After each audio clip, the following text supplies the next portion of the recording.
अस्सलाम वालेकुम। आज हम लोग पढ़ेंगे। लास्ट टाइम हमने आयोनाइजेशन एनर्जी को पढ़ा और उसकी डिफिनीशन को समझा।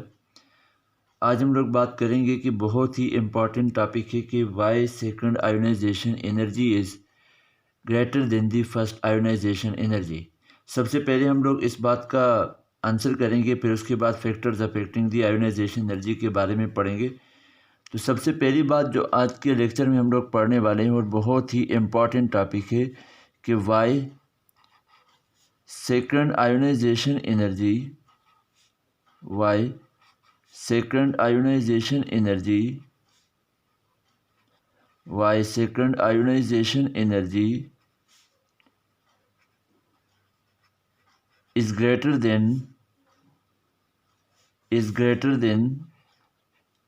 why second ionization energy is greater than first ionization energy is greater than first ionisation energy. देखिए, हमने लास्ट टाइम ये देखा था कि फर्स्ट आयोनाइजेशन एनर्जी किसे कहा जाता है और सेकंड आयोनाइजेशन एनर्जी किसे कहते हैं। आज हम लोग बात करेंगे कि उसमें हमने देखा था मैग्नीशियम के लिए कि सेकंड आयोनाइजेशन एनर्जी की वैल्यू ज़्यादा थी और फर्स्ट आयोनाइजेशन एनर्जी की वैल्यू कम थी। हम लोग इसी क्वेश्चन को आंसर यहाँ पर करेंगे कि इसका क्या जवाब है। पहले तो मैं इसकी रीज़न लिखता हूँ, फिर उसके बाद हम लोग उसको समझेंगे। रीज़न इसकी ये है कि द रीज़न है या इसका आंसर है the removal of the electron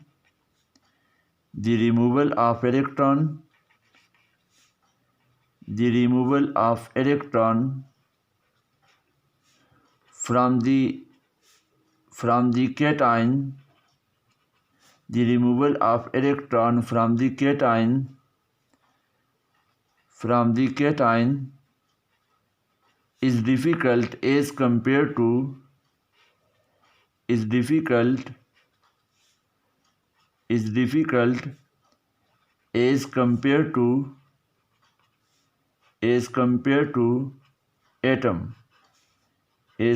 to atom के एटम से इलेक्ट्रॉन को निकालने के मुकाबले में अगर हम लोग कैटायन में से इलेक्ट्रॉन को निकालेंगे तो उसके लिए हमें ज़्यादा एनर्जी देनी पड़ेगी।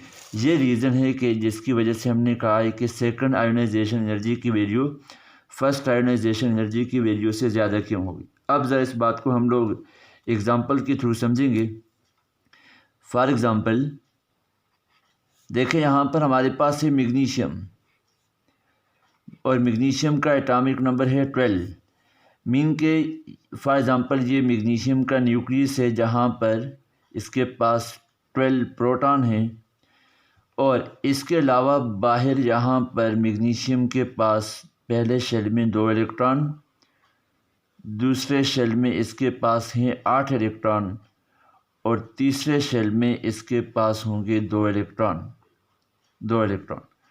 अब फर्स्ट आयोनाइजेशन एनर्जी ये होगी कि देखें, अगर हम लोग इस एटम को एनर्जी दें और एनर्जी देने के रिज़ल्ट में इन दो में से एक इलेक्ट्रॉन अगर बाहर निकले और उस इलेक्ट्रॉन के बाहर निकलने के रिज़ल्ट में इलेक्ट्रॉनिक कन्फिग्रेशन कुछ यूँ बनेगी कि इसके न्यूक्लियस में अभी भी 12 ही प्रोटॉन हैं, पहले शेल में उसी तरह 2 इलेक्ट्रॉन, दूसरे शेल में उसी तरह 8 इलेक्ट्रॉन, लेकिन तीसरे शेल के अंदर अभी इसके 1 इलेक्ट्रॉन मौजूद है। अब ये बन चुका है मैग्नीशियम का कैटायन। तो मैग्नीशियम में से 1 इलेक्ट्रॉन को जब हम लोगों ने निकाला तो इसको कहेंगे कि मैग्नीशियम की ये है फर्स्ट आयोनाइजेशन एनर्जी। और मैग्नीशियम के लिए फर्स्ट आयोनाइजेशन एनर्जी की जो वैल्यू है दैट इज़ 738 किलो जूल पर मोल। देखें, अगर ये है कि मैग्नीशियम 12 और उसको अगर हम लोग एनर्जी देते हैं वो बनता है मैग्नीशियम का कैटायन। जब उसमें से 1 इलेक्ट्रॉन निकलेगा उसके लिए अगर हम लोग डेल्टा एच की वैल्यू देखें तो इसकी वैल्यू आएगी 738 किलो जूल पर मोल। 738 किलो जूल पर मोल।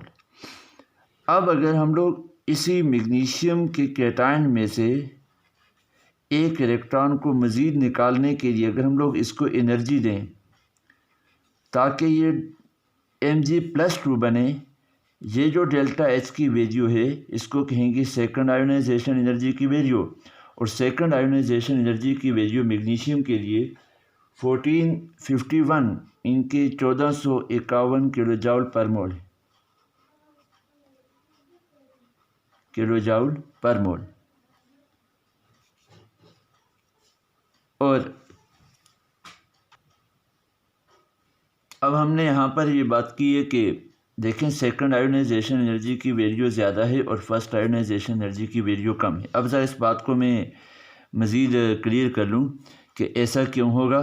देखें जब ये मैग्नीशियम का एटम था, मीन के मैग्नीशियम का एटम था, उस वक्त इस मैग्नीशियम के पास मीन के 12 प्रोटॉन थे और इसी तरह 12 ही इलेक्ट्रॉन थे, क्योंकि जो एटम होता है वो न्यूट्रल होता है, उसके पास 12 ही इलेक्ट्रॉन थे।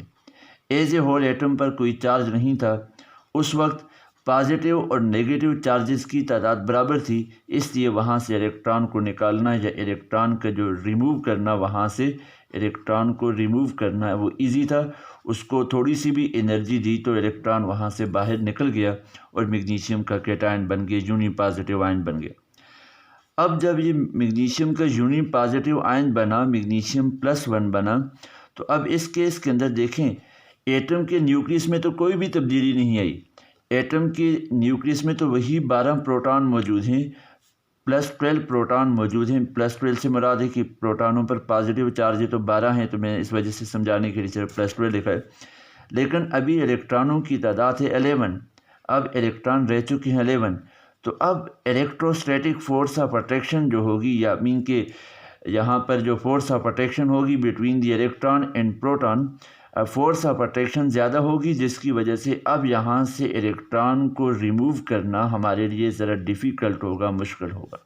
इलेक्ट्रॉन को रिमूव करना यहाँ से डिफ़िकल्ट होगा, मुश्किल होगा। इस वजह से हमने कहा है कि इस वजह से हमने टॉपिक को शुरू किया था कि सेकंड आयोनाइजेशन एनर्जी की वैल्यू, सेकंड आयोनाइजेशन एनर्जी की वैल्यू हमेशा ज़्यादा होगी और फर्स्ट आयोनाइजेशन एनर्जी की वैल्यू हमेशा कम होगी। तो अभी हमने ये बात पढ़ी है। अब हम लोग ज़रा देखते हैं कि factors affecting ionisation energy, factors affecting ionisation energy, factors affecting ionisation energy के कौन कौन से फैक्टर हैं जिनको आयोनाइजेशन एनर्जी जिनकी वजह से अफेक्ट होती है, जिन मीन के आयोनाइजेशन एनर्जी की वैल्यू जिनकी वजह से कम या ज़्यादा होती हुई हमें दिखाई देगी। इसमें से जो सबसे पहला फैक्टर है और बहुत ही ज़्यादा इम्पॉर्टेंट फैक्टर है वो है number 1 atomic radius.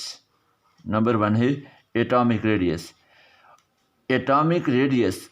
Atomic radius के साथ आयोनाइजेशन एनर्जी का इन्वर्स रिलेशन है। सबसे पहली बात जो हमने यहाँ पर समझनी है, एटॉमिक रेडियस के साथ आयोनाइजेशन एनर्जी का इन्वर्स रिलेशन है। हम ये कह सकते हैं कि अगर एटॉमिक रेडियस ज़्यादा होगा तो आयोनाइजेशन एनर्जी की वैल्यू कम होगी। हम लोग ट्रेंड में पढ़ेंगे, लेकिन वैसे मैं भी बता रहा हूँ कि देखें टॉप टू बॉटम अगर हम लोग किसी भी ग्रुप में आते हैं तो एटॉमिक रेडियस के बढ़ने की वजह से आयोनाइजेशन एनर्जी की वैल्यू कम होती है। वो क्या है कि टॉप टू बॉटम जैसे जैसे चलते तो नंबर ऑफ़ शेल बढ़ते हैं और नंबर ऑफ़ शेल के बढ़ने की वजह से आयोनाइजेशन एनर्जी की वैल्यू आपको वहाँ पर कम होती हुई दिखाई देगी। जब हम लोग इसका ट्रेंड पढ़ेंगे पीरियोडिक टेबल के अंदर, मीन के एक क्लास थी period and down the group, ये पहला फैक्टर था। दूसरा फैक्टर अभी देखते हैं यहाँ पर कि दूसरा फैक्टर कौन सा है इसका जिस पर आयोनाइजेशन एनर्जी डिपेंड करती है। तो नंबर 2 है, नंबर 2 जिसको हम लोग बात करेंगे कि न्यूक्लियर